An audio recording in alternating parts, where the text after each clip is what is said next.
And stuff like Tristana, Flash ult, like that decision made in an instant. Well, we are seeing the pans actually come in here very quickly. Morgana, Yasuo, and Fiddlesticks taken away by Lyon, and Castle and Elise from Nectin taken away by Seven Wars. So very similar bans across the board, but Seven Wars doesn't want to let Fi play Elise, and also we don't want to see, or well, Lyon doesn't want to see Kimmy on Fiddlesticks. Yeah, it's interesting that Elise is still rated very, very highly as a jungler by both these teams, even though I don't think earlier, and don't quote me on this, I haven't actually researched this, but she wasn't picked or banned earlier? No, not that best of 3 now. Not the first one with Pain and Isurus. Yeah.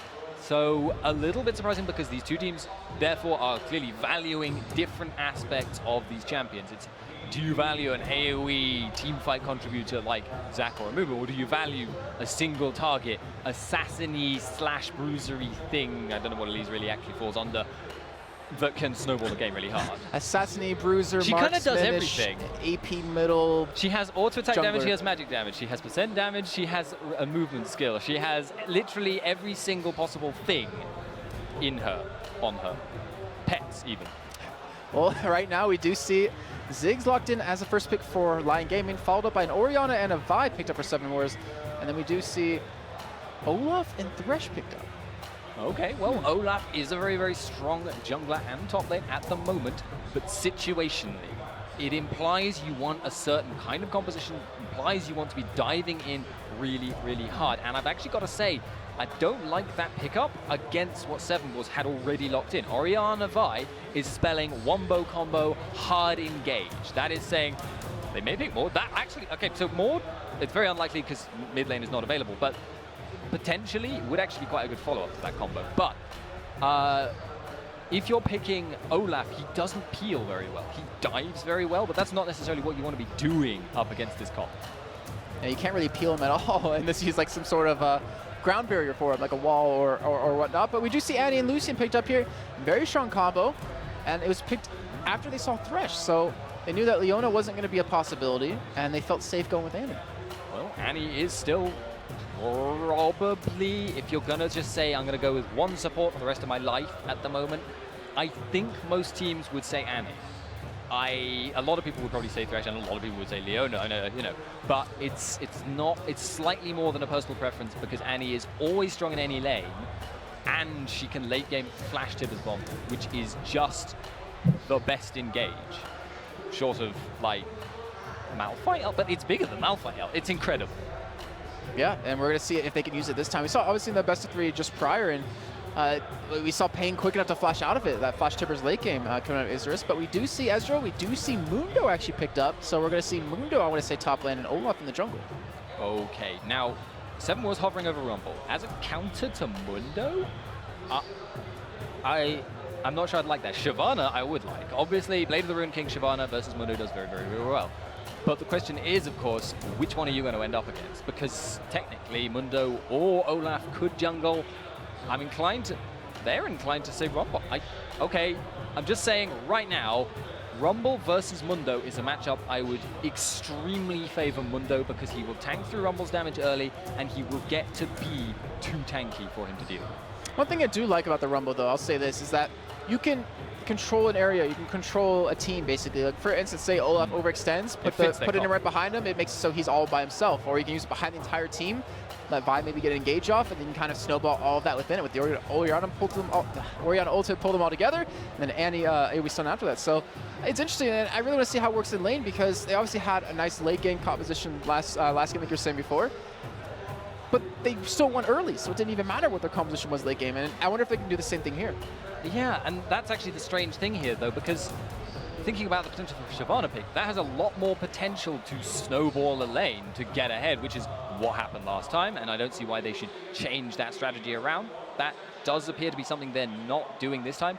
It may be they're going to seek a 1v2 here. Ezreal Thresh would push very, very slowly. Luciani would push much, much faster, and Rumble does very, very well in a 1v2, but you always have to consider that imbalance inbuilt into the map on the current patch. The damage reduction on towers is just huge. And also to remind you guys at home, every champion is available here to be played, and Ezreal has a slight, I don't want to even say really bug, but he has a slight change in him, unfortunately. Not listed. Yeah, well, yeah, not intentional. That was the word I was looking for. Thank you. Where his Q actually reset his auto attack animation. So every team was notified of this. So Sia will know about that. It could be a detriment. It could be a positive thing, see on how they use it. But we're going to get this game underway momentarily here. And looking at both compositions, who do you really favor here early on, and who do you really favor later?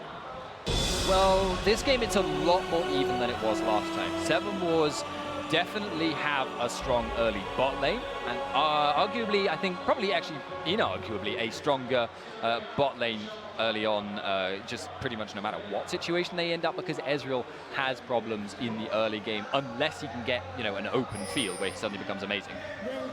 In this situation, though, with the Rumble that will push back Mundo early on, I gotta say, I don't really favor, I don't really favor that Rumble in terms of actually doing anything to Mundo in the long run. Oh, this could be dangerous right here. We do have Lyon going for an invade on this top, so they do have everyone there. They do land the hook on his hands. He's going to get caught here, but will he be able to escape as he does get slow? He forced the flash right away, and it looks like he just might do it, but they're going to dive under the turret. They're going to get first blood over to Thyak. The jungle here for Lyon. Fantastic little bit of a trick right there. Able to get that hook on the Xantans, and able to get that first blood. Now, I hate to be the hype killer here. Yuri, I think, may have forgotten which button his barrier was bound to. He barriered. I couldn't tell you why, other than it being an error, but Seven was really, really smart, going for the counter invade. They know that if they want to go for this, their man is going to be back up. If they want to go for a 5-on-5, they could do it. And at the very least, it's an opportunity to ward, but they're not going to do that. I know why he did do it. His barrier. Why? It's a mind game. Mind game. He's like, I can beat you middle without barrier, but we'll see how that goes out a little bit later on. But we're going to have some more. Gank me. Yeah, they're going to start off at their blue buff here. Not actually going to go for an invade at all, but we do see a very early pink ward put down in this bush here by Thyak. Getting that early pink ward down is really, really nice, because obviously having a pink in that brush, it lasts indefinitely. That gives you quite a significant edge if anyone's planning on going for any early invades. Only thing that could really bring that down is if Seven Wars have seen them do this before, if this is a common strategy they run in scrims or whatever, because if you put a pink ward in that brush and it gets found almost immediately, and it's not that big of a detour for a jungler to do, it could potentially go wrong. The other question actually is who bought the pink ward? I didn't notice it. I believe that was Thyak. Since he got that first blood, he used that little bit of extra money that he did get. Use it on that, and right now Porky, not looking too good right there. He's being chased out by Xantans right there, and we already saw Xantans forced to use his flash to escape earlier. Porky actually running a teleport here, so how do you think that fares as this game goes on? Teleport allows him to be a huge split pushing threat. If he gets ahead of Mundo, Mundo won't be able to do... if he gets ahead of Rumble, Rumble will not be able to push him out because he'll be too tanky, he'll have too much regen, and he will just grind Rumble down. That obviously means that he can then push him off his tower and utilize his teleport. Oh no, both junglers go in for it at the exact same time, and Crow, he's going for it first here. Actually does get spotted out by that ward. He's actually being chased down here with these undertows and that blue buff, but he does have Orion there to back him up. Bruce there to help him out if he needs to, and Porky's going for the backup as well, but they're getting close in here. 2-on-3, they do get the slow on a Thyak. Porky, unfortunately, is actually going to dodge away from that. We see Yuri coming from the middle lane, and they're all fighting for this red buff here, but no one's able to capitalize on it just yet. We do have Blind, they do have a ward in that bush, they do get it. And they don't get it. Crow smites it, takes it away without pretty much any vision right there, and they thwart out Thyak's invasion. The ward in the brush was huge, but there's actually stun in bot. And bottom is getting caught right there. He's forced to actually arcane shift away. Can take quite a bit of damage right there, but does have a health pot to kind of help facilitate that right there. But we already see Seven Wars being very aggressive here bottom, being very aggressive. Well, both teams are being very aggressive here on the top side as we saw that invade come out. And overall, Seven Wars coming out ahead. Yeah, and now looking for the gank on the top lane. Vi is there. Mundo is squishy at this stage of the game. And here we go. The Q going to come in from Crow. He's actually not going to get it. He even flashes for it, but it doesn't hit him. Doesn't get that little bit of an interrupt. And Porky will be able to escape, but he will not have that flash available anymore. And he's already being hurt in lane quite a bit by Xantans, but it's going to make it even harder now. And we're going to have Crow head down from that top side. Will he run into the bush? No! He walks away from the bush. He doesn't see the pink ward. Oh, that is so unfortunate. And they know he's there. Thyak going straight for him. He does have the red buff this time. If he keeps laying his undertows, he could potentially pick up a kill as he's hitting another one here. Crow forced to run away. Gets hit with yet another. And both teams setting their middle lane to help defend against us. They do get the perfect satchel charge coming out of Yuri. Makes it so he can't even go that way. He doesn't have flash. He's got to go down. And that is double buff for Yuri here in the middle lane. Yeah, potentially also looking at bot lane right now because S is getting low. Oh, he's getting really not that low. No, but Essa was getting low though, so he was forced to back away. Still has that barrier, still has that flash available. And unfortunately for them, not really going to miss out on too much right there. We do have a nice CS lead already coming in for Sia right there over on Lion's side. And Kimmy is going to be here all by himself at this turret. Yeah, Kimmy, he'll be okay. They won't be able to dive him right at this stage, but I'm actually curious as to whether Crow's noticed the pink ward, because I haven't seen any pings going down. He did walk through the brush, but no one's going to clear it out. Well, it is just kind of screwing him over a little bit too, because he was spotted right there, and that caused his demise, and Yuri was able to pick up the double buff off of that, so it's really unfortunate, but let's see if Yuri can really make it work well for him. He does have a little bit of a CS lead here in middle, and we do see Xanten's returning back to lane here with that Ruby Crystal, with a ward or two, just one ward. And right now, Porky hasn't gone back just yet, so he will have that slight level advantage. But Xanten's just going to try to control top with those double wards. It makes so he can't be pressured, but he does have that flash up here momentarily. Yeah, at the moment, this game is going a lot more Lion's way than last game. I mean, obviously, by this point, last game, there must have been about this level of goal difference between the two teams, the opposite way around. So you've got to wonder, are Lyon going to be able to snowball this out? They have a lot of tools to do so. They have very, very good siege if things get ahead. They have arguably a better mid-game AD carry, and they have Mundo split push. If he gets too far ahead, it's just going to be impossible to deal with. All right, now Crow is going towards his top side. He's not going to be spotted by here. Porky's already low on health. He has the flashing it away. He's going to go down. Mundo doesn't go where he pleases, but I like how Crow actually gave that kill over to Xantens to help get it back, considering he got ganked earlier on at level 1.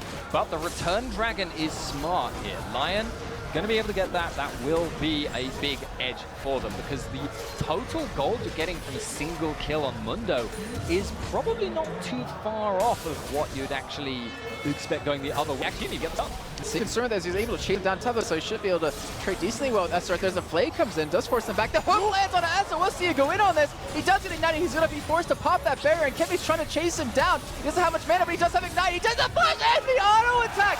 Able to pick up the kill, and even Nerso dives under the turret, picks the kill to Esther, but not before they turn it around, and we see Kimmy pick up 2 kills.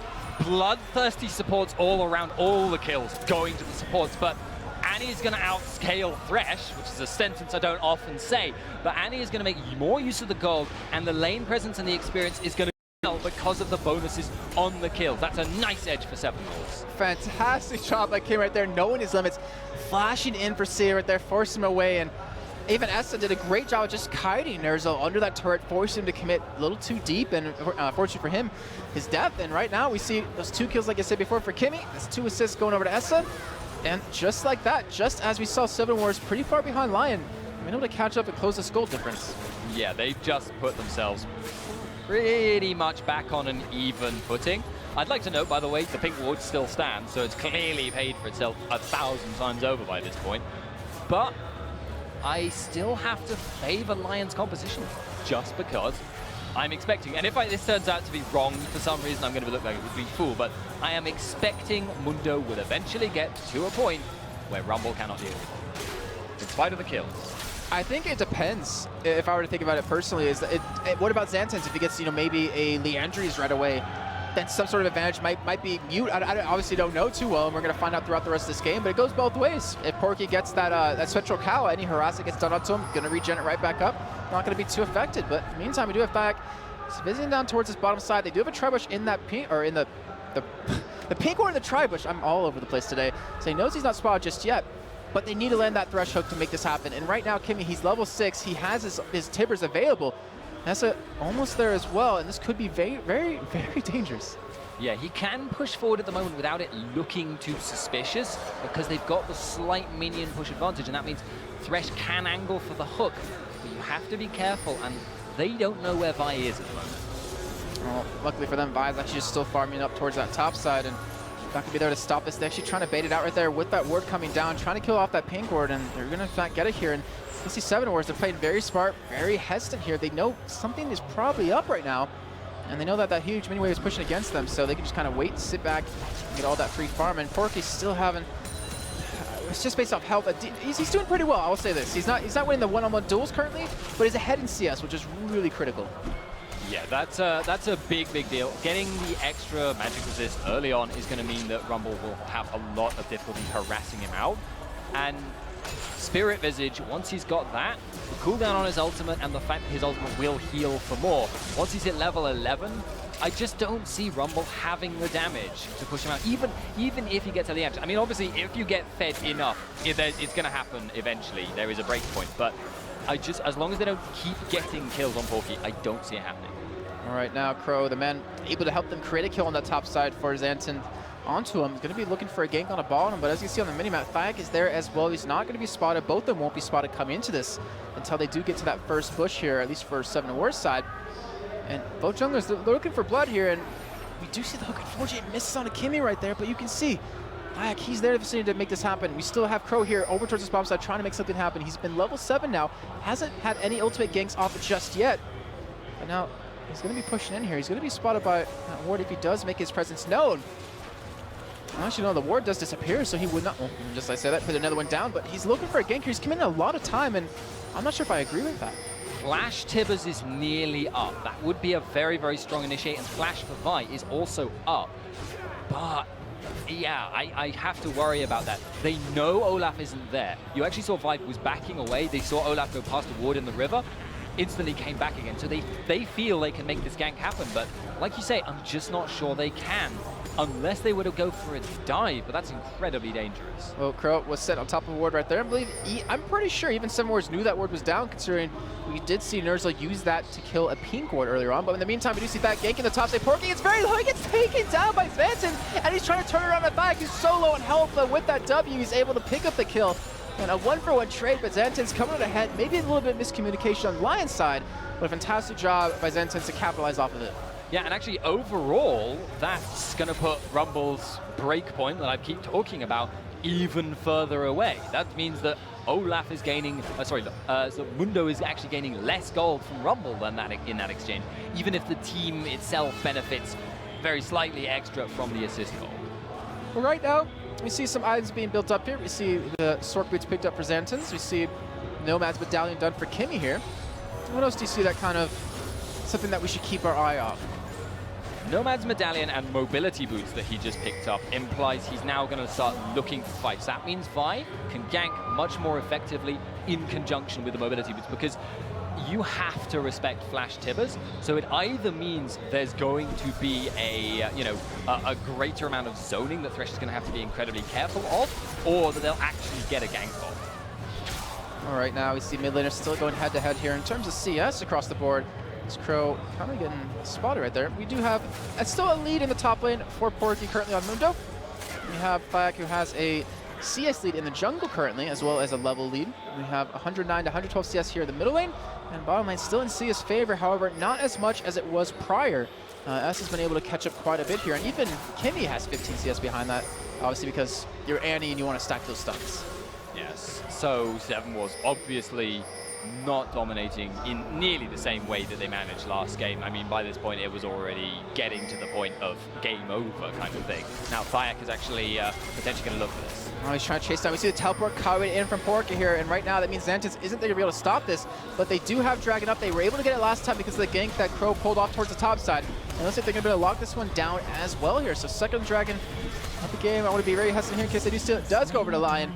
However, Xanten was trying to push down that top turret, but doesn't have really any damage done onto it. But Mundo, Porky, he's still sticking around. He's actually not going back, and they're going to steal away a blue buff. Yeah, they have no reason to be concerned because Orianna's out of mana in addition to everything else. Oh, we see the hook land on Esther. They're starting to run away here. We see Kimmy get so low on health. He's actually going to flush for the wall. It looks like he might be able to escape here. He's actually dodging Ezra. He gets the bears on top on Asia. He's still not that healthy as he will drop eventually. But this might give the opportunity for Esther to pick up a kill as he does dodge the hook. He's still taking up quite a bit of damage. A double kill comes in for Sia right there. And unfortunately for 7 Wars, they just weren't able to be there and stop that.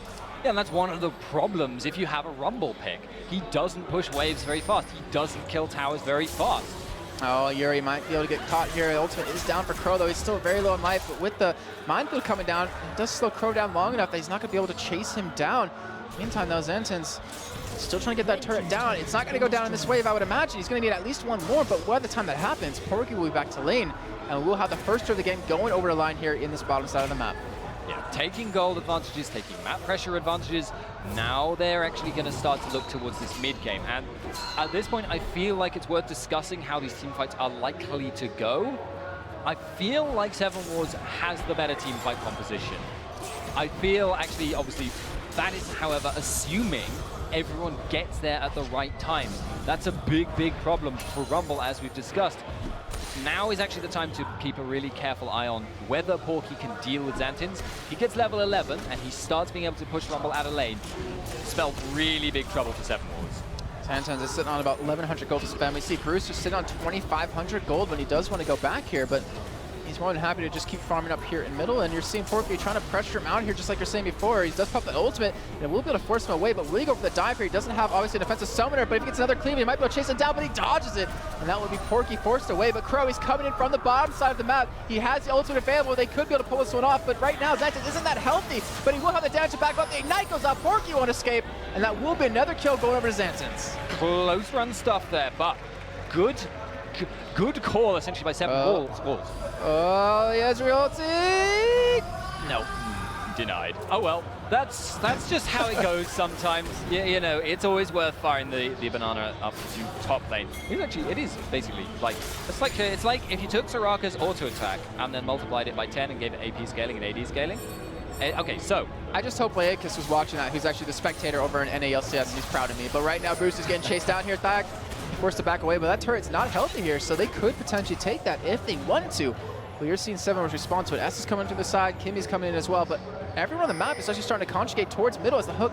Actually not going to last here, but Porky just doesn't care. He's going to continue to push his top lane, and we do see the Timbers come out right there. I don't think it actually stuck anyone here, but they still have the battle line strong. The Aura ultimate comes out and hits 3 people. There's the Rumble ultimate right behind it, and they do have the jump out of Yuri trying to escape. The ult out of Ziggs picks up the kill on the Esta, and Thag, who has the ultimate running, trying to run away. Xantins gets caught with the hook. He gets played back into Yuri. That's going to be another kill going over, but this time to Nerzel, and Thag forces the flash out of Crow. Porky popping the ultimate, gets the slow. I'm not sure Crow's going to be able to escape this one. He's going to go down, and Brewster, in the meantime, is being chased away, even forced to pop his barrier. If a cleaver lands, that could be the end of him. It does land! Porky's going to continue to chase out. The Ezreal ulti comes in from the side, and that was an ace, a perfect ace coming out of Lyon Gaming. And it came off the back of Seven Wars, landing a gorgeous looking Orianna ultimate. They pulled in so many people, but in chasing, they chased too hard, they delved too deep greedily. They were, as a result, caught all of them split terribly apart by both the box and the equalizer, and it just meant they had nowhere to run and got chased down. And it seems like Lyon has finally been woken up. Maybe Simba's sad about his dad dying. He's able to fight back here because they just look like not even a team in that first game, and now they're coming together. 11-5 in kills, 29.6 thousand gold to 22.7. They're doing a fantastic job. The kills are split really evenly across the team as well. And over on the other side, I mean, we have 2 kills on Kimmy, 3 on Xantins, not the desired spread. But like you said before, that was a great engage coming out of them, but they just didn't have the damage behind it to back it up. Yeah, and I feel actually a lot of the way this game is running right now is partly because Crow doesn't seem to be nearly as confident on Vi as he was on Elise from what we saw last game. He hasn't really had that much influence. The only ganks he's been able to get are on Mundo when he's been pushed up really, really hard and actually committing to try and get Rumble himself. Well, right now we have Booster head up towards that top side. Thag is there already, as well as Crow coming in from the side. And looking for a gank, or maybe looking for a top tower push, because we see Sia, he's pushing Brewster out. They know he's there. They're pretty much zoning him at this point. And you can see Kimmy on the minimap as well as us heading up towards this top side. And so they pretty much are forcing them to rotate here. And the thing is, if you're Seven Wars, you want to be able to farm up as much as possible right now. Yeah, they're actually going for this dive on top. Oh, Xantins, he does get the stone of Porky, but he does have his ultimate available right now. He does pop it down. The Ziggs ultimate coming in from the side. It's going to pick up the kill. Yes, it does. Thag gets one more E up, but here comes Crow. Used ult on the Thag, but he had his Ragnarok popped, and he's actually not being harassed at all. He does get taken down by Brewster, though. But we do see Kimmy getting caught. Then the Aura ultimate coming out perfectly well. It's the ultimate out of Sia, able to pick up the kill. Then Kimmy now S is being caught here as the thresh hook does land on the Brewster. He's in a drop, and they're not done just yet. They're still trying to chase him down. Sia taking up 2 men. He gets the double kill. Now Crow, the last man standing, gets hooked up. That is a double kill for Porky, and another ace coming in for Lyon Gaming. Saya was playing like a bruiser there. He jumped right into the middle and was just face tanking 2 members at once while he tried to take down Essa. But he's far enough ahead. He can do that. He's got the life steal from the Build Water Cutlass, and he's got the damage from those repeated huge Triforce procs. He's really strong. And what is happening in the camp of Seven Wars? They look so strong, so dominating in game number 1, but now they're just falling apart into pieces. 2 back-to-back fights, 2 back-to-back aces against them. They're falling further and further behind. I mean, it's 34.8 thousand, almost 10,000 gold difference here 20 minutes in. They have a good team fight composition, but the thing is, if they don't even get to the point where they can really pull it off, then what's the point of having a good team fight? Yeah, you can never force a team fight if you're being split pushed to oblivion. And actually, Crow could be in trouble. Well, he's actually going to get caught here with the hook. We do see the blue buff go over to, I want to say, Mundo. Porky picks that one up right there without even a smite, and Crow did use his. Unfortunately, timed it a little bit wrong. And look at that, blue buff up, turn it right into a dragon off the back of that. Perfect transition, and there's going to be that 10,000 gold lead. 10,000 again, but completely reversed situation from last time.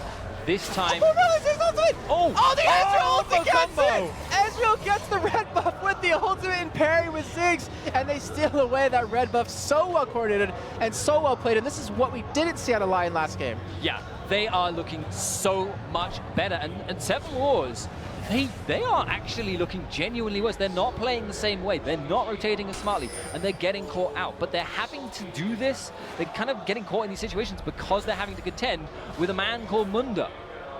And he's a doctor on top of that. You don't want to go up against that. And he just isn't afraid of Essa. And you can see Essa doesn't even want to get near him to be contesting this. But he's going to go into him knowing that Crow is there on the backside. But you're not going to kill a Mundo. Yeah, if you do use the Vi ultimate, that will be down, and he won't really care. He's going to pop the ultimate momentarily. He has a Sunfire cape. The thing is, he pulled 2 people away, and from that, the rest of the team are engaged on the top side. Kimmy gets very low. Neres goes to hit the play. That gets the team with the box. Mantis isn't going to be able to escape this one. The Timbers does go down, does some great damage, but it's just not enough CC to keep the rest of Lyon away, and they're going to get a top turret off this. And Mundo, Porky is still pushing this bottom lane. So you get yourself caught in a lose-lose situation. And I just have to say, how much of this is coming back to picking Rumble and not picking Shyvana, who was completely open and could completely reverse the situation that they're in. Well, hindsight is always 20/20. I will definitely say that. And Essa, he's fancying his chances against Porky, but Porky has ultimate available, so that's that Sunfire cape. He's still split pushing. He's going for the dive down to Essa, and Essa just can't do any damage. The Colin is just massaging the Doctor's back, and he does get the kill, but he pulled 3 other people away from Seven Wars. And in the meantime, you're seeing the rest of the team push onto this turret. They're going to get it. Porky will even be able to escape this. It looks like he actually might be able to do it. He has to reach up, and no, he gets shut down. In the meantime, on the top side of the map, Kimmy gets caught by a hook. Nerslow goes down. Zans is solo, and he draws as well over to Seer right there. And with that little bit of a play, they pull 4 people away towards that bottom turret. They get the kill onto Essa right there as Porky does fall as well. But a 1-for-1 trade, when the rest of your team picks up 2 more and an inhibitor off of that, you're going to take that trade any day of the week. That is just the definition of work. That was dying to take the game pretty much, because they've now got the map pressure in the top lane from the super minions. They already had the map pressure from the Mundo in the bottom lane, and he has teleport. Baron now for Lyon Gaming is so easy to force. They barely have to do anything, and Seven Wars have no choice but to just go in. I want to say this though, I personally don't think Baron might be a possibility, just for the fact that we've seen so many games, you know, where they can be turned around just from a Baron, and the fact that they have an anti-AoE stun, Orianna, and Rumble behind that, like that's a lot of damage, and magic damage when you can take extra from the Baron. But I think you're still right at the same time, where if Lyon goes in for Baron, they force Seven Wars to commit to a fight, and if they position correctly, they're going to walk all over them again. Yeah, I mean, they don't even have to do... I mean, they have to start the Baron, but all they have to do is take a little bit of vision control in this upper jungle, using the fact that, you know, they're way, way stronger in a straight-up fight, and then they know if the wombo combo, you know, Seven Wars sacrificed so much in order to pick his coming, and then they just let Mundo continue to pressure bot, because he will. No one can duel him. He will chip down the tower.